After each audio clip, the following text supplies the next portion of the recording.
अपार automated permanent academic account registry छात्रों के लिए एक यूनिक, परमानेंट और डिजिटल आईडी है। ये केंद्र सरकार के one nation one student ID card का हिस्सा है। इसके तहत प्रत्येक छात्र को 12 अंकों की एक स्थायी और विशिष्ट पहचान मिलती है। अपार का academic bank of credit ABC से सीधा संबंध है, क्योंकि ये आईडी छात्रों द्वारा अर्जित शैक्षणिक क्रेडिट्स को संचित और उपयोग करने का साधन है।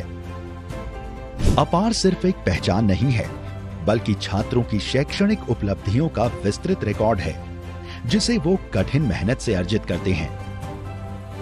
ये मल्टीपल एंट्री और एग्जिट को सुगम बनाकर पाठ्यक्रम बदलने, स्कूल या कॉलेज बदलने में सहायक होता है।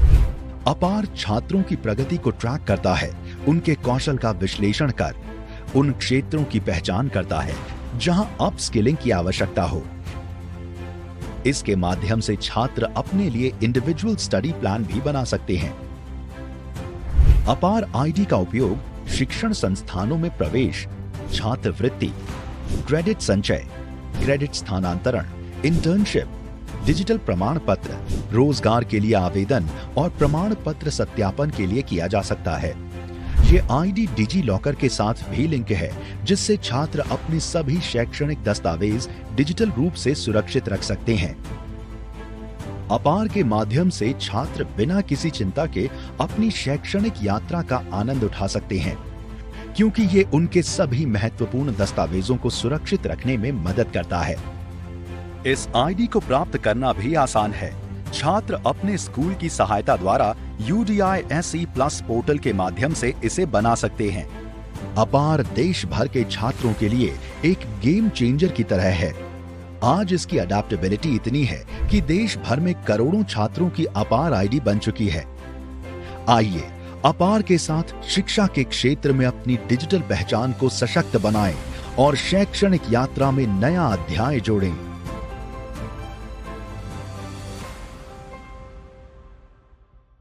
हेलो मामा, अपार आईडी के फॉर्म पे साइन करना था। आधार आईडी होगा बेटा।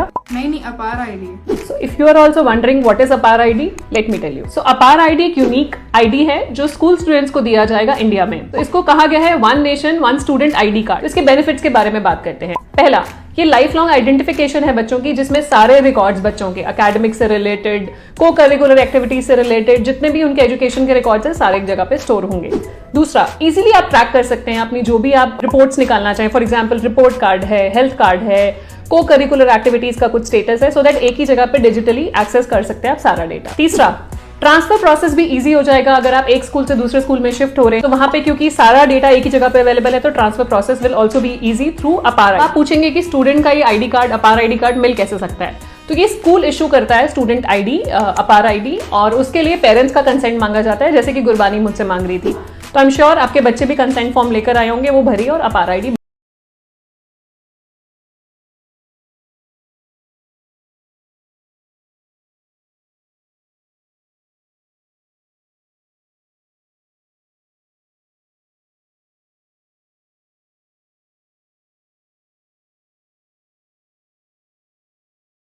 आहे UDIS+ ही वेबसाईट। या ठिकाणी UDIS+ या टॅबला प्रथमतः क्लिक करायचं आहे।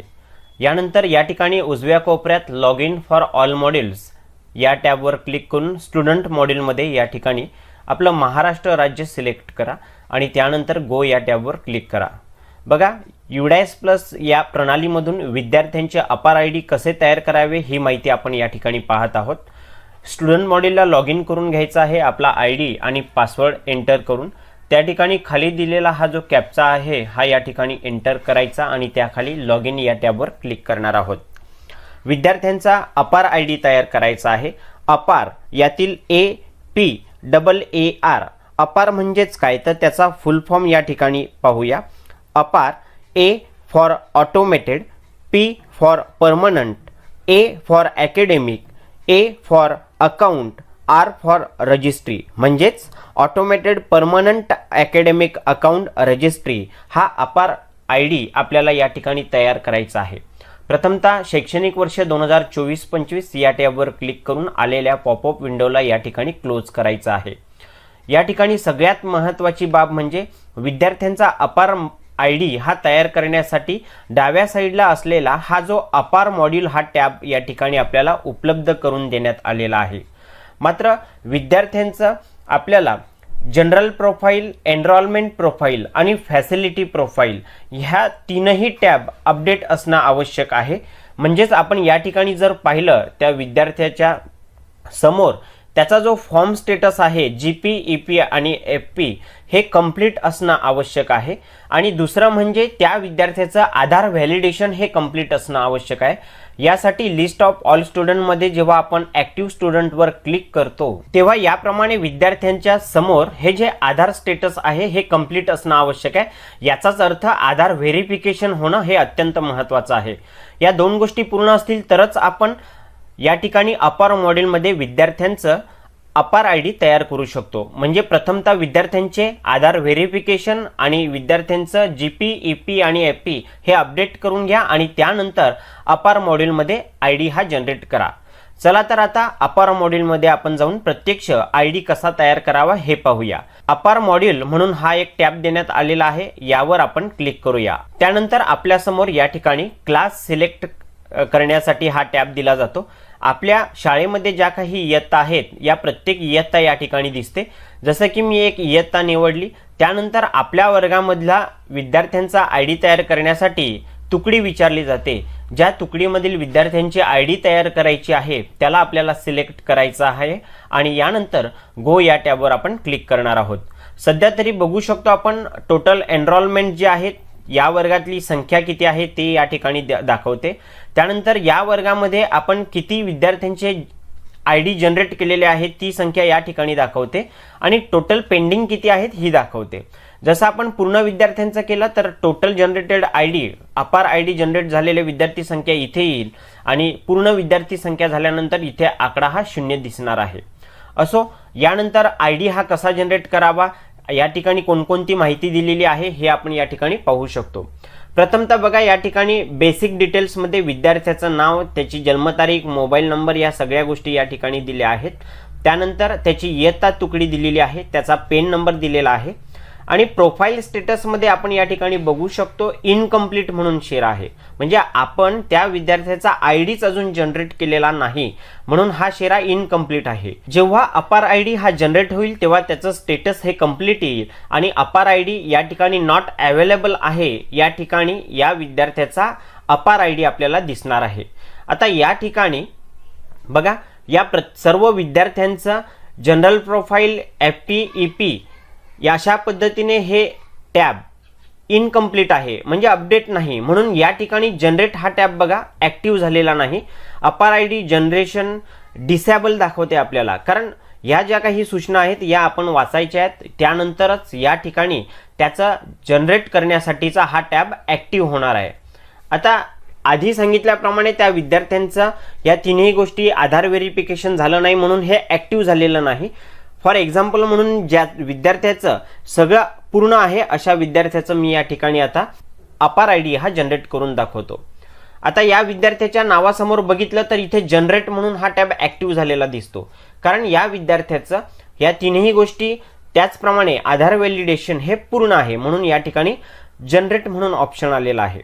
चला तर या ठिकाणी आता या विद्यार्थी आहे, या विद्यार्थ्याचा आपल्याला अपार ID हा तयार करायचा आहे. मी जनरेट या टॅबवर क्लिक करतो. जनरेटवर क्लिक केल्यानंतर आपल्यासमोर अपार ID जनरेट करण्यासाठीचा एक छोटा फॉर्म ओपन होणार आहे.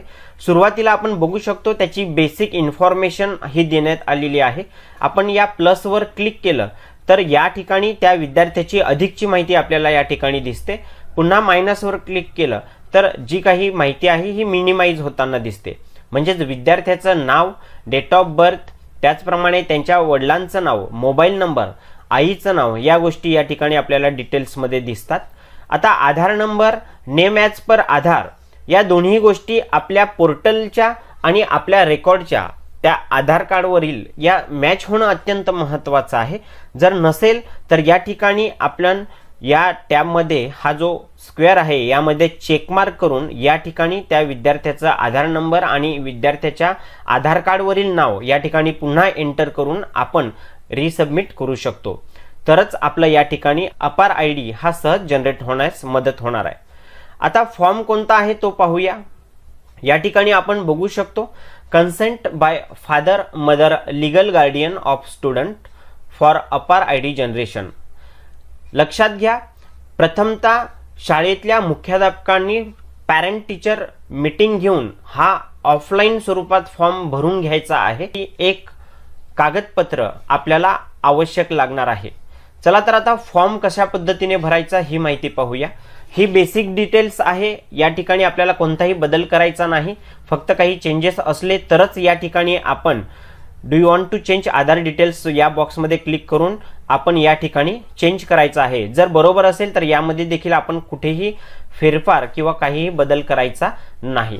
आता या ठिकाणी फॉर्म भरताना सुरुवातीला हे जे आय लिहिलेलं आहे त्याच्या पुढे जो हा रकाना आहे या ठिकाणी आपल्याला त्या विद्यार्थ्यांचं आईचं, वडिलांचं किंवा जे कोणी पालक असतील, आई किंवा वडील सोडून इतर कोणी पालक असतील तर अशावेळेस त्या 3 पैकी एकाचं नाव या ठिकाणी टाकायचं आहे. जसं की मी या ठिकाणी हा जो विद्यार्थी आहे, हा जी विद्यार्थिनी आहे, या विद्यार्थिनीच्या वडिलांचं नाव या ठिकाणी टाकणार आहे. आता यानंतर ॲज द आणि पुढे सिलेक्ट लिहिलं आहे. मग या विद्यार्थ्यांच्या वडिलांचं नाव टाकल्यामुळे या ठिकाणी मी फादर हा टॅब सिलेक्ट करणार आहे. जर आपण या ठिकाणी आईचं नाव टाकलं तर या ठिकाणी मी मदर हा टॅब सिलेक्ट करणार आहे. आणि जर आई आणि वडील दोघंही नसतील तर जे पालक असतील त्यांचं नाव या ठिकाणी टाकणार आणि या ठिकाणी लीगल गार्डियन या म्हणून असा टॅब सिलेक्ट करणार आहे. थोडक्यात आपण इथे वडिलांचं नाव टाकलं तर या ठिकाणी वडिलांचं नाव सिलेक्ट करा. यानंतर त्या विद्यार्थ्याचं नाव आपल्याला दिसेल आणि त्या वडिलांचा काय प्रूफ म्हणून आपण या ठिकाणी आय डी देणार आहोत यासाठी आपल्याला सिलेक्ट करायचं आहे. आय डीसाठी त्या विद्यार्थ्यांचा आधार कार्ड वापरू शकता. आधार कार्ड नसेल तर पॅन कार्ड वापरू शकता. पॅन कार्ड नसेल तर वोटर आय डी आहे, ड्रायव्हिंग लायसन्स आहे किंवा पासपोर्ट आहे. आता या ठिकाणी मी आधार कार्ड नंबर घेणार आहे म्हणून आधार या टॅबवर क्लिक करतो. आधारवरचा जो काही 12 आकडी नंबर असतो हा नंबर मला या ठिकाणी द्यायचा आहे. या ठिकाणी बघू शकता आपण हा जो टॅब आहे या ठिकाणी 12 आकडी जो नंबर असेल तो या ठिकाणी भरायचा आहे.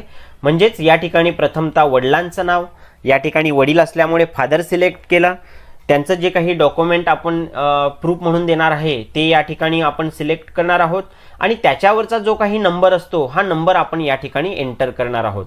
एवढी माहिती भरून झाल्यानंतर खाली आलो की या ठिकाणी प्लेस ऑफ फिजिकल कन्सेंट म्हणजे या ठिकाणी तुमचा जो काही पत्ता आहे हा पत्ता थोडक्यात या ठिकाणी टाकायचा आहे. एक ॲड्रेस आपल्याला द्यायचा आहे आणि त्या ठिकाणी त्यापुढे डेट ऑफ फिजिकल कन्सेंट म्हणजे तुम्ही हा फॉर्म कधी सबमिट करताय त्याची डेट द्यायचं आहे. फक्त त्या शहराचं किंवा गावाचं नाव आपल्याला या ठिकाणी द्यायचं, त्या दिवसाची दिनांक टाकायची आणि त्यानंतर बघा हेड ऑफ द स्कूल या ठिकाणी ऑलरेडी आपल्या UDAS प्लसला मुख्याध्यापकांचं लॉग इन त्यांचं नाव असल्यामुळे या ठिकाणी मुख्याध्यापकांचं नाव हे ऑटो या ठिकाणी येणार आहे.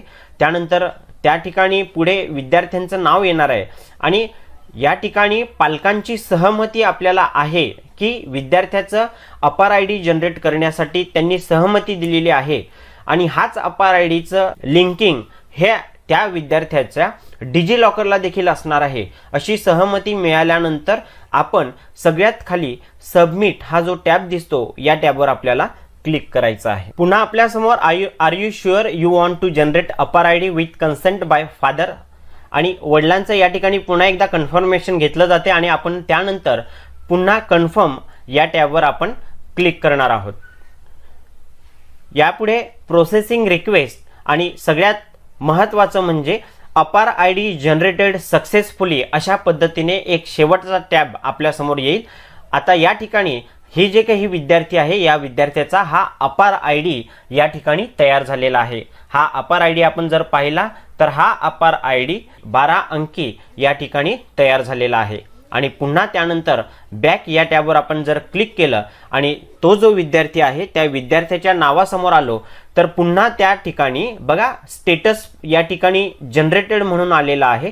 प्रोफाईल स्टेटस हे कंप्लीट आहे आणि सगळ्यात महत्त्वाचं म्हणजे ज्या कामासाठी आपण हा फॉर्म भरला आधी आपल्याला या ठिकाणी त्याचा अपार आयडी दिसत नव्हता, मात्र या ठिकाणी विद्यार्थ्याचा अपार आयडी हा जनरेट झालेला आपल्याला दिसेल. सो अशा पद्धतीने प्रत्येक विद्यार्थ्याचा आपल्याला हा फॉर्म अशा पद्धतीने फिलअप करायचा. कन्फर्मवर क्लिक केलं, सबमिट केला की लगेच त्यापुढे पुन्हा एकदा आपल्याला कन्फर्मसाठी टॅब विचारला जातो. त्यावर क्लिक केल्यानंतर समोरच विद्यार्थ्यांचा अपार आयडी हा आपल्याला जनरेट झालेला दिसेल. आणि पुन्हा आपल्याला कधीही भविष्यात ज्या विद्यार्थ्यांचे अपार आयडी पाहायचे असतील तर आपल्याला अपार मॉड्यूलवर यायचं आहे. या ठिकाणी इयत्ता तुकडी निवडायची आहे आणि या ठिकाणी सेकंड लास्ट कॉलममध्ये आपण जर पाहिलं तर सर्व विद्यार्थ्यांचे अपार आयडी आपल्याला या ठिकाणी जनरेट झालेले दिसतील.